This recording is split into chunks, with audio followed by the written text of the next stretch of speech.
Hello students, welcome back to the biology class. So in the last class we continued the chapter 18, that is body fluids and circulation, and we discussed about the detail of the internal structure of the human heart. We understood the concept of the valves which are present in the heart. We learned that the valves are present because they are supposed to be preventing the backflow of the blood.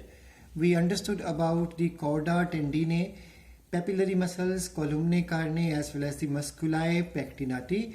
We discussed regarding the heartbeat in the last class that there are two types of heart possible according to their functioning. If a heartbeat is generated because of the central nervous system or the brain, then it is called as the neurogenic functioning of the heart, or also called as neurogenic heartbeat. And the other type possible is the myogenic heartbeat or myogenic working of the heart, in which the muscles of the heart are able to start their own excitement, which is called as the property of auto-excitability or self-excitability.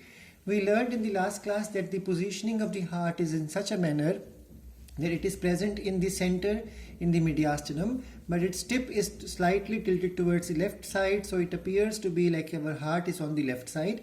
And then there are some exceptional human in population in which the heart is situated in the right side. That's why it is called as the dextrocardia. We also learned that the heartbeat is the rhythmic myogenic self-excitability, and it starts because of specialized nodal tissues or muscular tissues in the wall of the heart, the cardiac muscle, and that tissues are called as nodes. Now we learned in the last class that there are two types of nodes which are involved in the proper functioning of the heart, or we can say for the proper contraction and relaxation of the atria as well as the ventricle. We learned that there is a SA node which stands for sinoatrial node, and this node generates an impulse of 0.3 impulse which travels with a speed of 0.3 meter per second. We learned that the SA node is situated towards the upper right corner of the heart of the right auricle, and we also learned that this SA node is responsible for generating the impulse, and this impulse is then transmitted through the it is transmitted through the interatrial septum, which causes the contraction of both auricles or atria simultaneously, and this happened because of the interatrial band situated.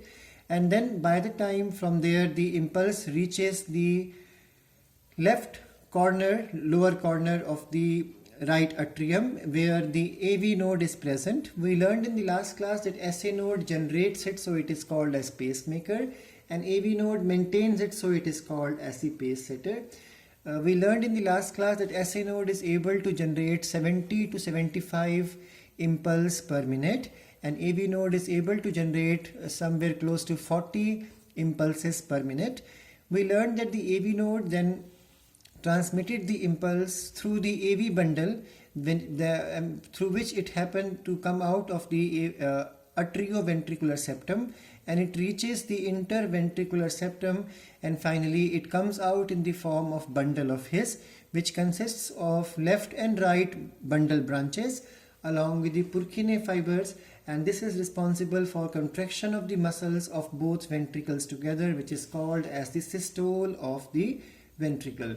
We learned in the last class that it is that the two upper chambers, which are called as the receiving chambers, and the lower chambers are called as the ventricles are called as the distributing chamber, and they are separated with the help of the atrioventricular septum, which carries the atrioventricular aperture, and there are present the tricuspid valve and the bicuspid valve.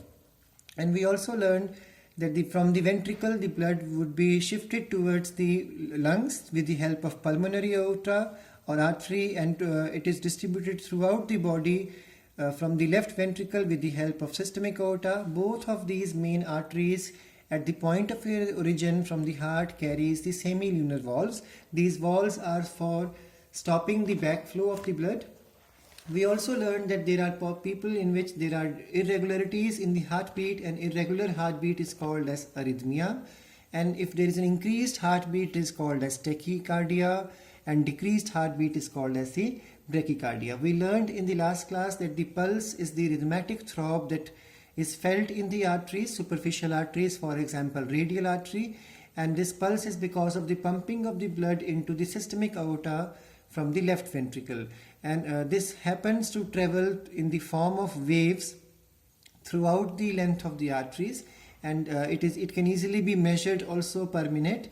Generally the pulse rate per minute is supposed to be similar to the heartbeat rate, so we can say 72 times the pulse rate is there per minute in the case of the adult human males, and it is 80 pulse rate per minute in the case of adult female human. So this is how it is slightly variable in the both sexes.